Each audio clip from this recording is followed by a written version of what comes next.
चुनारगढ़ राज्य में एक किसान रतन रहता था। उसके 2 बेटे थे, सुधीर और सुरेश। दोनों भाइयों का व्यवहार एक दूसरे से एकदम विपरीत था। सुधीर भोला भाला और सच बोलने वाला इंसान था, वहीं सुरेश अपने फायदे के लिए कुछ भी कर सकता था। समय और परिस्थिति के अनुसार वो अपनी ही कही बात को झूठा साबित कर देता था। अपनी बात से ऐसे बदलता था कि गिरगिट भी शर्मा जाए। सुधीर के भोले भाले और सच बोलने के स्वभाव के कारण हमेशा लोग उसका मजाक उड़ाते रहते थे। गुरुजी के पास लौटते समय, सुरेश, तू गुरुजी के पास झूठ क्यों बोला कि माँ बीमार थी, इसलिए तुम घर का सारा काम किए हो? मैंने गुरुजी का घर पर दिया गया काम नहीं किया था। अगर मैं सच बोल देता तो गुरुजी से मार भी खाता और सभी बच्चे मजाक उड़ाते सो अलग। लेकिन इसके लिए माँ को बीमार बताना ठीक नहीं है। अच्छा, तो सच बोलकर मार खाना ठीक है क्या? हम वैसा काम ही नहीं करेंगे कि हमें झूठ बोलना पड़े। दोनों भाई अपनी अपनी बातों को सही ठहराते हुए घर आ जाते हैं। आ गए बेटा, चलो खाना खा लो, उसके बाद खेत पर जाकर पिताजी को खाना और दवा पहुंचा दो। माँ, मुझे ठंड लग रही है, सुधीर को भेज दो। ठीक है, तो तुम घर का सारा साफ सफाई का काम कर दो, सुधीर खाना और दवाई लेकर चला जाएगा। ठीक है माँ, मैं ही चला जा रहा हूँ पिताजी के पास।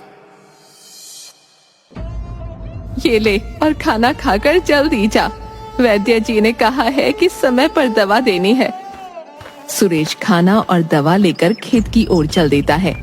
रास्ते में कुछ दोस्त मिल जाते हैं और सुरेश उनके साथ खेलने लग जाता है। इधर खेत में ठंड ज्यादा पड़ रही थी। रतन को भूख भी लगी थी, लेकिन घर से कोई खाना लेकर अभी पहुंचा नहीं था। रतन बहुत देर तक इंतजार करता है।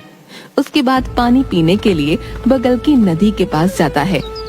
तभी उसके दिमाग में एक झटका लगता है और उसे पैरालिसिस मार देता है। वो वहीं गिर जाता है। थोड़ी देर बाद वहाँ सुरेश पहुँचता है। पिताजी, पिताजी आप कहाँ हो? आपके लिए खाना और दवा लाया हूँ। ओह, पिताजी किधर हो? बोलते क्यों नहीं? अरे, ये ऊ आह की आवाज किधर से आ रही है? पिताजी, क्या आप ही बोल रहे हैं? सुरेश दौड़कर रतन के पास पहुंचता है। अरे पिताजी, आपको क्या हो गया? आपका हाथ पैर कैसे मुड़ गए हैं? अरे कोई बचाओ! रामू काका, हरिया भैया, दौड़कर यहाँ आओ। देखो ना पिताजी को क्या हो गया। खेत पर काम कर रहे सभी लोग वहाँ दौड़कर पहुँचते हैं। किसी तरह रतन को टांग कर घर लाया जाता है। घर पर सुनीता रोने लगती है। घर में कोहराम मच जाता है। वैद्य जी आते हैं और बताते हैं कि रतन को पैरालिसिस का अटैक आया है। कुछ दवाइयाँ देकर वो चले जाते हैं। अगले दिन सुबह, देखो बेटा, पिताजी से अब काम तो होगा नहीं, इसलिए अब खेत पर काम तुम दोनों को ही करना होगा। भैया हमेशा पिताजी के साथ खेत पर जाते थे, इसलिए वे ही खेती करेंगे। मैं मंडी में अनाज बेच आऊंगा। सुरेश ठीक कह रहा है माँ, मैं खेत पर चला जाऊंगा। पिताजी के दवा के लिए पैसे चाहिए। सुरेश, कोठरी में जा, अनाज पड़े हैं और उन्हें मंडी में बेचा। ठीक है भैया, मैं उसको 4 गुना कीमत पर बेच आऊंगा। झूठ और बेईमानी मत करना। दूसरे दिन सुबह सुरेश मंडी में जाकर लालची सेठ करोड़ी मल से कहता है, सेठ जी, आपके लिए ऐसा माल लाया हूँ कि आप दंग रह जाओगे। ऐसा क्या लाए हो कि इतना गुप्त से बता रहे हो? मेरे पास 3 क्विंटल ऐसे मकई हैं जिसे खाकर आदमी अमर हो जाएगा। वह जिस उम्र का है उसी उम्र में रह जाएगा। अच्छा, पर मैं विश्वास कैसे कर लूं कि तुम्हारी मकई खाकर अमर हो जाऊंगा? अच्छा, विश्वास नहीं हो रहा हो तो ठीक है, मैं दूसरे सेठ से इसे बेच देता हूँ। वैसे भी उस सेठ को ज्यादा जरूरत है, वो कई दिनों से बीमार भी है। उसके रिश्तेदार तो चाहते हैं कि जल्दी मरे ताकि उसकी जीवन भर की संपत्ति को हड़प सके। अरे अरे, तुम तो नाराज हो गए। आजकल के नौजवानों में यही एक समस्या है, बहुत जल्दी उत्तेजित हो जाते हो। तोल मोल तो मेरा पेशा है। कितने में दोगे ये जादुई मकई?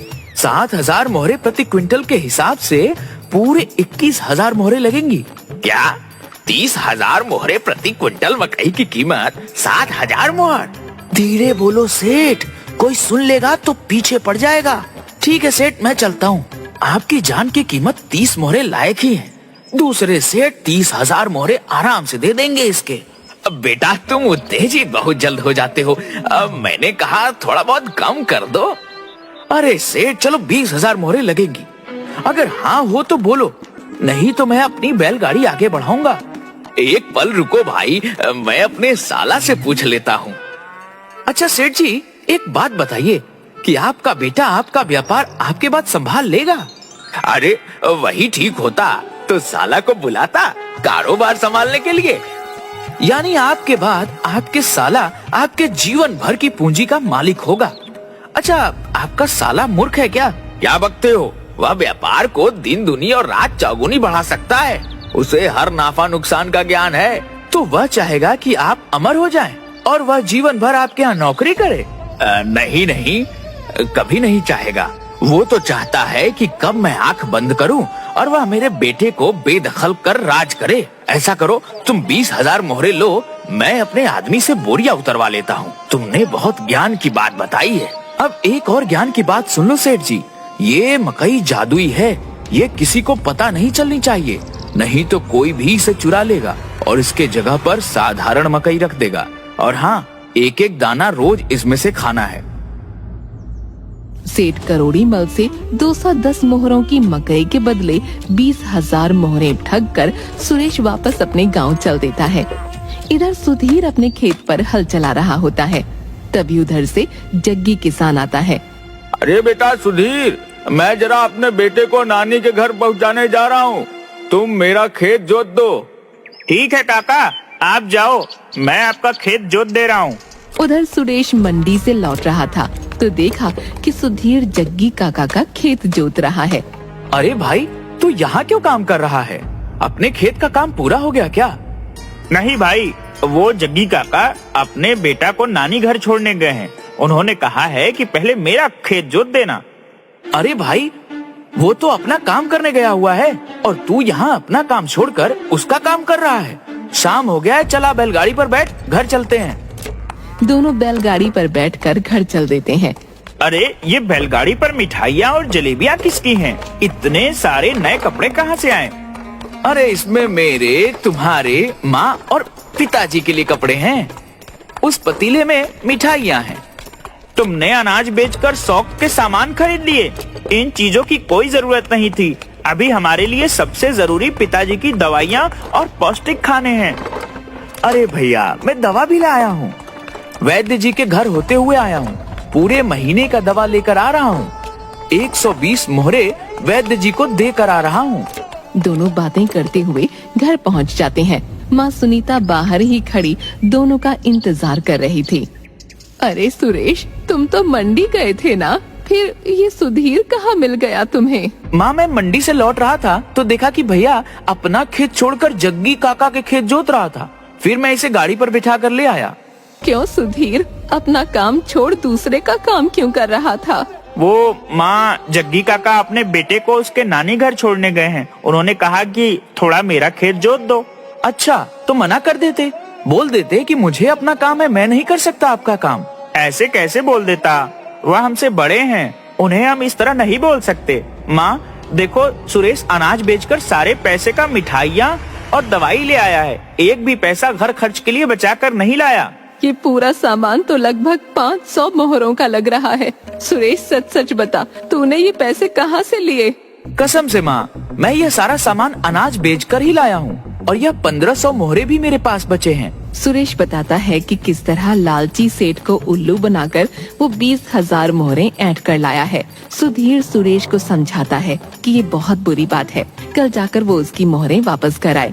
उधर राजा का रसोइया सेठ करोड़ी मल के यहाँ राशन लेने जाता है और मकई की वही बोरियों को गाड़ियों पर लादने को कहता है। महाराज जी, ये 3 बोरियां छोड़कर आप कोई भी मकई की बोरियां हमारे दुकान में से ले सकते हैं, पर मैं ये आपको नहीं दे सकता। अच्छा तो अच्छी गुणवत्ता वाली मकई अपने लिए और राज्य के मालिक राजा के लिए सामान्य मकई की बोरी। देखो सेठ, कान खोलकर सुन लो, राजन के लिए यही मकई जाएगा। चाहे जो कुछ हो जाए, मैं ये बोरियां नहीं दे सकता।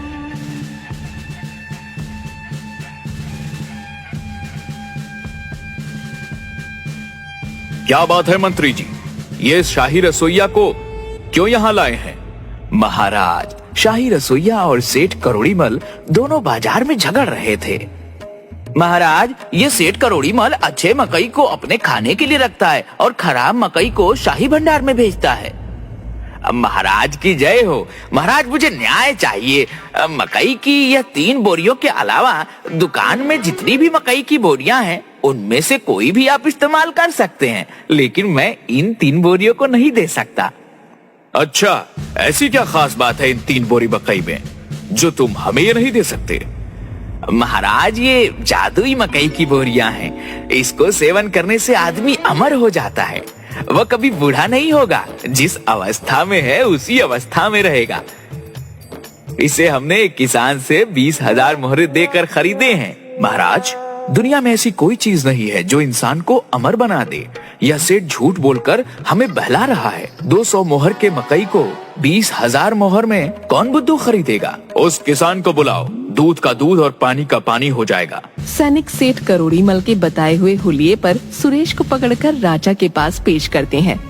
राजा के पास सुरेश सच सच बता देता है कि वो करोड़ीमल से पैसा ठगने के लिए ऐसा करके आया था। सुरेश, तुमने बेईमानी और चालाकी से सेठ का मोहरे हट लिया है। इस अपराध के लिए हम तुम्हें 3 साल के कारावास की सजा सुनाते हैं। साथ ही करोड़ीमल को लालच न करने का चेतावनी दी जाती है। महाराज की जय हो। मेरा नाम सुधीर है और मैं इसका बड़ा भाई हूँ। महाराज, हमारे गुरुजी बताए हैं कि अपराधी अगर अपनी गलती को स्वीकार कर ले तो उसे सुधारने का अवसर अवश्य प्रदान करना चाहिए। बातें तो बहुत अच्छी और समझदारी वाली करते हो बालक, लेकिन अपराध की सजा तो मिलनी ही चाहिए। क्या कहते हैं मंत्री जी?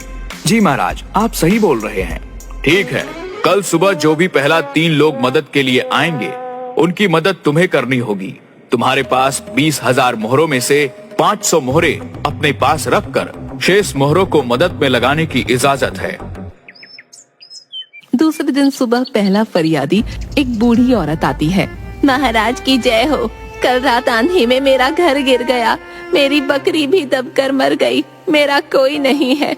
अब मैं क्या करूं? कैसे जीवन यापन करूं? बताओ, इनकी मदद कैसे करनी चाहिए? महाराज, इसे 5,000 मोहरे दे देते हैं। सुधीर, तुम क्या कहना चाहते हो?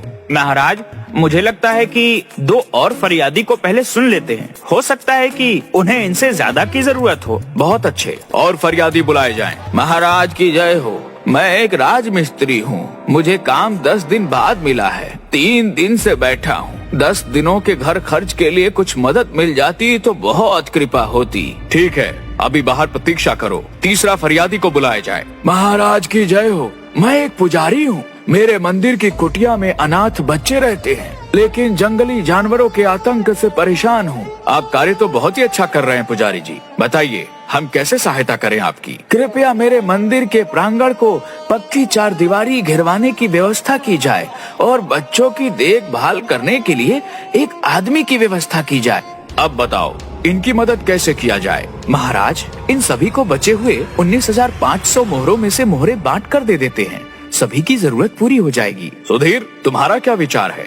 महाराज, पुजारी जी को बच्चों को देखभाल और खाना पकाने के लिए एक आड़ की जरूरत है, राजमिस्त्री को काम की जरूरत है और बूढ़ी माँ को एक सहारे की जरूरत है। हाँ, ये तो तीनों फरियादी ने बताया अभी। अब क्या करना है ये बताओ। हमें लगता है कि पुजारी जी के अनाथ बच्चों के खाने और देखभाल के लिए बूढ़ी माँ उपयुक्त हैं। इनका कोई भी नहीं है तो एक दूसरे को सहारा हो जाएगा। बहुत अच्छे बालक, लेकिन राजमिस्त्री के लिए क्या किया जाए? महाराज, पुजारी के मंदिर के प्रांगण के चारों ओर 4 दीवारी बहुत जरूरी है ताकि बच्चे जानवरों से सुरक्षित रहें। राजमिस्त्री को उसी काम में लगा दिया जाए। बहुत अच्छा। सेठ करोड़ीमल के बचे हुए मोहरों को मंदिर में दान कर दिया जाए ताकि उससे बच्चों का भला हो सके और 4 दीवारी के लिए काम आए। वाह, मैं तुम्हारे न्याय से बहुत प्रसन्न हुआ। तुम्हारे भाई का सजा माफ किया जाता है और तुम्हें मंत्री जी का सहायक नियुक्त किया जाता है। हमें ऐसे ही नेक दिल और ईमानदार आदमी की जरूरत है।